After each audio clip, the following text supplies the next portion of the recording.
What if the most profound loneliness isn't being invisible? What if it's actually being the person everyone notices, but nobody actually approaches? Oh, man.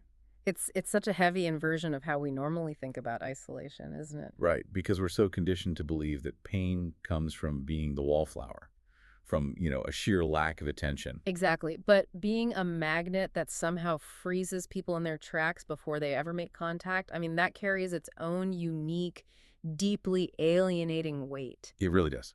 And I've been thinking a lot about this dynamic since reading this fascinating piece.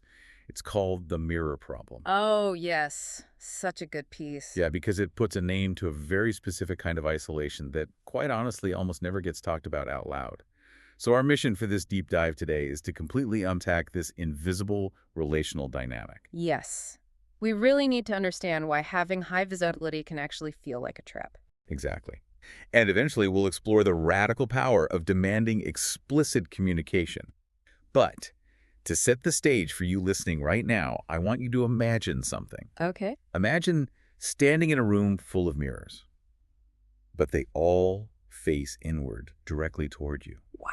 And the wildest part, nobody will admit the mirrors are even there. That visual is just, it captures the core of this entirely. It's the burden of being seen without ever actually being met. Right.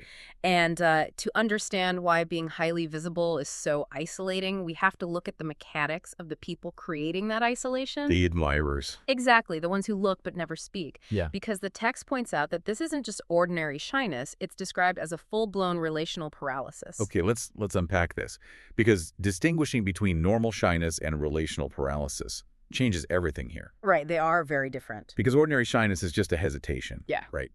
Like you want to say hi, but you're a little nervous, so you wait a few minutes. Yeah, you gather your courage and then you do it. Yeah. But this paralysis, it's like a structural failure to launch.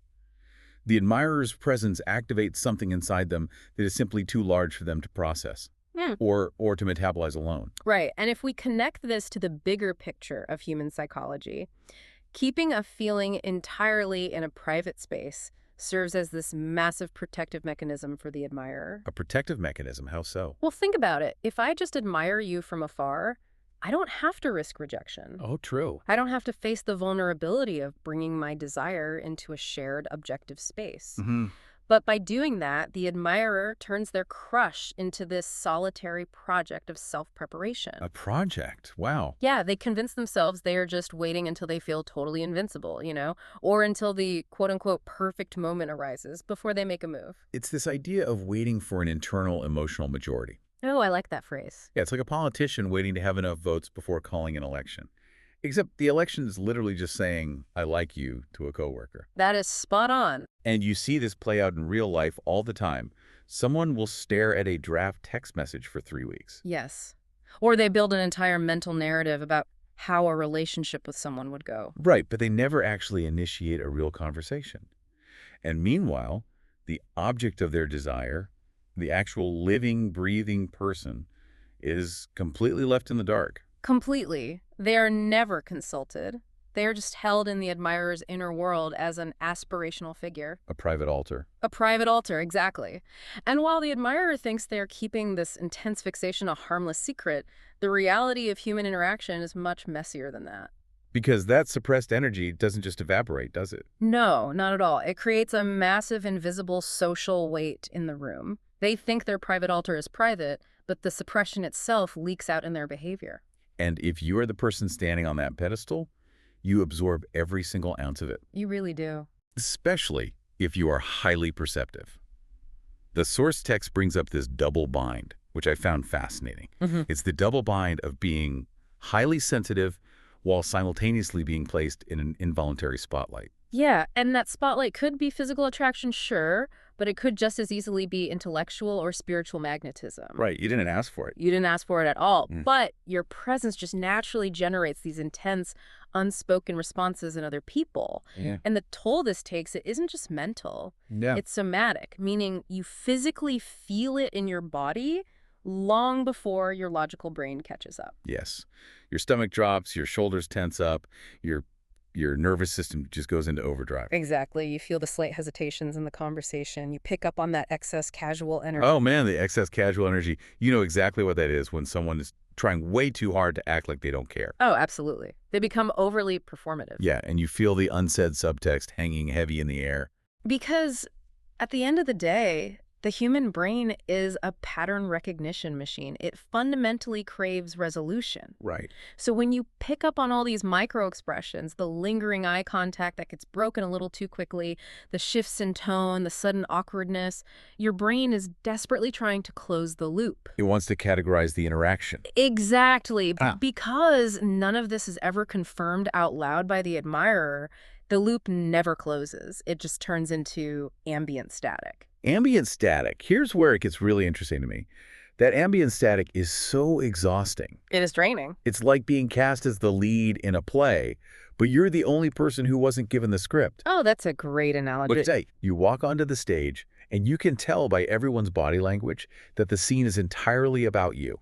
They're reacting to you, they're anticipating your moves, but you have absolutely no idea what your lines are supposed to be. And that profound asymmetry is what makes the dynamic so crazy-making.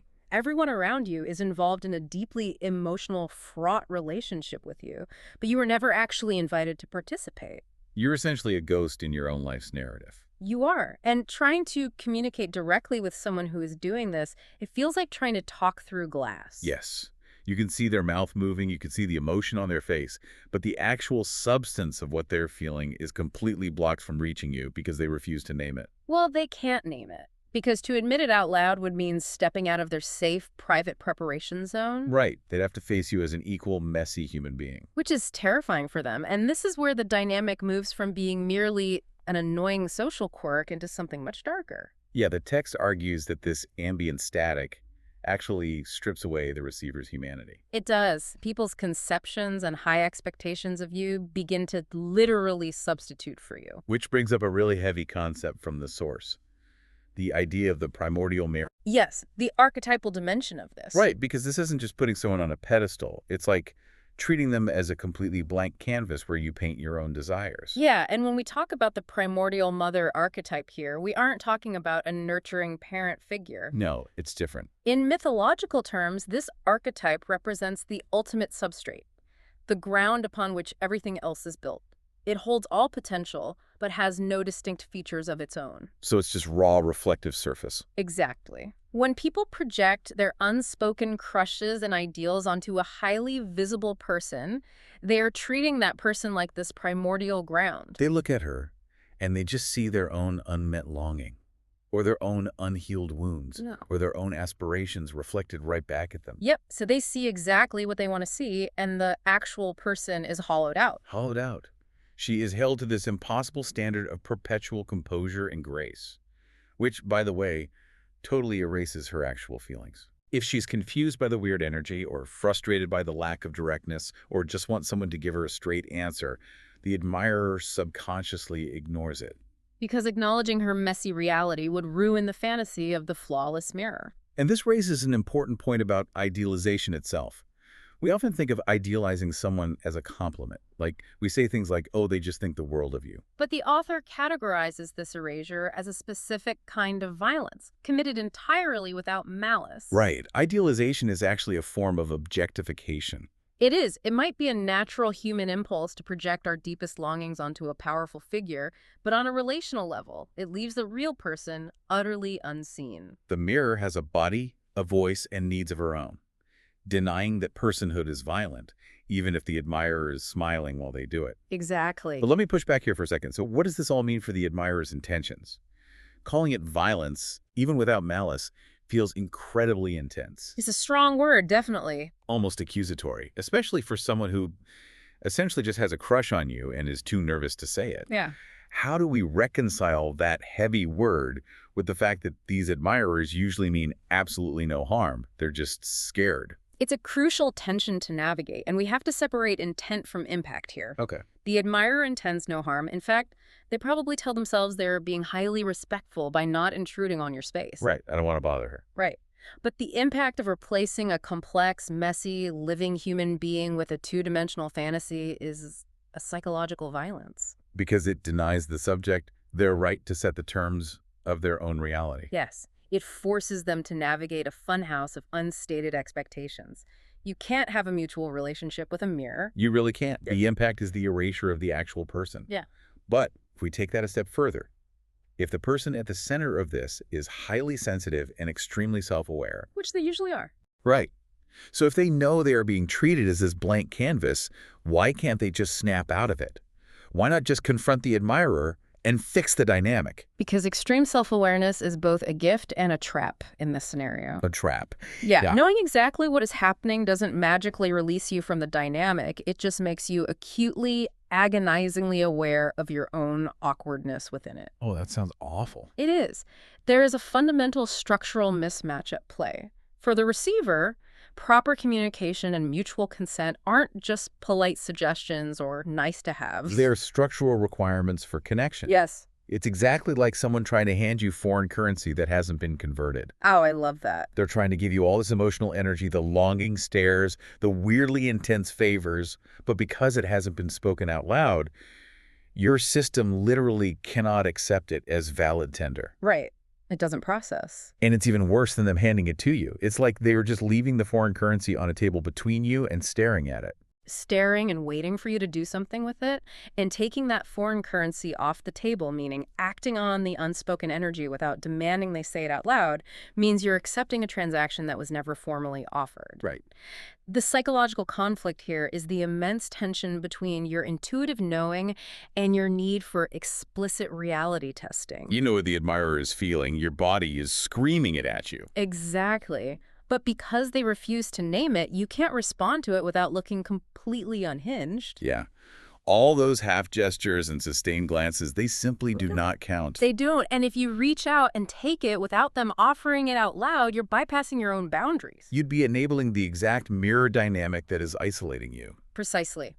You are basically saying, yes, it is okay for you to treat me as a concept and force me to guess your feelings. So you end up stuck in this terrible paralysis. You wait without knowing you're waiting. You reach without knowing what you're reaching for. Which brings us to the most critical part of this entire dynamic. What the person at the center can actually do to escape the mirror room. Because she cannot accept the unspoken currency. No. And she cannot force the frightened admirers to suddenly become brave communicators. So she has to find another way out. Right. The first step is acknowledging what is completely out of your control. You cannot fix other people's shyness. You can't. You cannot go back and retrofit past encounters that missed the mark. And you definitely can't therapize your admirers into being ready for you. So what can she do? What she can do is stop accommodating the dysfunction. Yes. She can stop making herself smaller or modifying her behavior to be more interpretable, just to make things comfortable for people who aren't ready to be real with her. She must hold her standard of clear, spoken communication. There's this incredibly powerful idea in the text that if requiring the spoken thing creates distance between you and the admirer, the distance was already there. Wow. You were simply making the distance visible. That is profound. And what's fascinating here is the sheer emotional maturity acquired to execute this in real life. It's not easy. No, it means actively letting yourself be unknown rather than misknown. Oh, that's heavy. Think about how counter to our human wiring that is. We are deeply social creatures. We fundamentally want to be understood and liked. Of course. To actively tolerate the discomfort of being misunderstood or mischaracterized by the people around you just to preserve your own authentic reality, that is a radical act of self-preservation. It requires releasing that ambient awareness, Mm. which doesn't mean you pretend you aren't sensitive anymore, or that you stop noticing the unspoken energy. Right, you can't just turn off your nervous system. Exactly. It means you choose where to direct your sensitivity. Mm. You can allow yourself to feel the intense loneliness of the situation without internalizing it. Yes, you stop making their silence mean there is something broken, unapproachable, or wrong with you. You remember that you are ground, not the reflection. Reclaiming your personhood means outright refusing to be the organizing symbol of someone else's private fantasy. You stop trying to decipher the ambient static. You accept the silence, and you wait for someone who is actually willing to be in the same space at the same time with the exact same language available. Let me ask you this, though. Yeah. Is this essentially a survival guide to being entirely okay with disappointing people? Like, by refusing to play along with the unstated fantasy, aren't you actively choosing a path of greater albeit more honest, isolation until someone brave enough actually comes along. Yes. I mean, that is the stark, unavoidable reality of drawing this boundary. Wow. You are trading the crowded, noisy, crazy-making isolation of the mirror room for a much quieter, more solitary path. But the difference is that the new isolation is built on solid ground. Exactly. It's built entirely on your own terms. It's the profound difference between being lonely because no one in the room knows the real you and being lonely because you're patiently holding out for someone who can and will know the real you. That makes so much sense. So what does this all mean for you listening right now? We've journeyed from the invisible, crushing weight of the unspoken crush, through the exhausting somatic toll of ambient static, into the heavy burden of being someone's blank canvas, all the way to the ultimate reclamation of self, through hard, explicit boundaries. It's been quite a journey. It really forces a pretty intense look at both sides of the mirror in your own life. Where are you treating someone as a concept, a project in your own head, rather than a messy, real person who deserves direct communication? And on the flip side, where are you contorting yourself? Making yourself smaller or easier to digest just to accommodate an admirer who refuses to speak up. It's a deeply uncomfortable but necessary self-inquiry. It is, and to build on that, if we zoom out and look at the broader cultural landscape, it leaves us with a really provocative thread to pull on. Oh, I'm intrigued. Think about how our entire culture operates. Almost all of our great romantic media, our favorite movies, our music, our poetry, is built entirely on the romanticization of this exact unspoken longing. The lingering glance across a crowded room, the secret pining over months or years, the tragic, beautiful silence. That's the entire plot of Pride and Prejudice, basically. Exactly. We literally entertain ourselves with the exact dynamic we just established is psychologically damaging. Precisely. So imagine this. If our society suddenly shifted to genuinely prize explicit emotional declarations over that unspoken dynamic. Yeah. If we all suddenly adopted the rigid standard of direct communication discussed today, how would that utterly destroy and reshape the art we consume? We would lose almost every rom-com and love song ever written. We really would. That is just wild to think about. We are culturally conditioned from childhood to view the mirror room as the ultimate romantic destination. We are. It's built into everything. Well, if you ever find yourself standing in that room, surrounded by all those inward-facing mirrors, absorbing the weight of a dozen unspoken expectations, remember that you don't have to reflect them back. No, you don't. You can just walk out of the room. Right.